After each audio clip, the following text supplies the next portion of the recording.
మీద చెయ్యి వేసి బొట్టు పెట్టినా, తాళి బొట్టు మెడను కట్టి బొట్టు పెట్టినా, తల మీద చెయ్యి వేసి బొట్టు పెట్టినా, తాళి బొట్టు మెడను కట్టి బొట్టు పెట్టినా, సన్ని కళ్ళు తొక్కినా సప్త పదులు మెట్టినా, సన్ని కళ్ళు తొక్కినా సప్త పదులు మెట్టినా, మనసు మనసు కలపడమే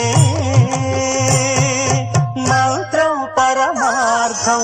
శ్రీరస్తు శుభమస్తు, శ్రీరస్తు శుభమస్తు. శ్రీకారం చుట్టుకుంది పెళ్లి పుస్తకం, ఇక ఆకారం దాచుతుంది కొత్త జీవితం.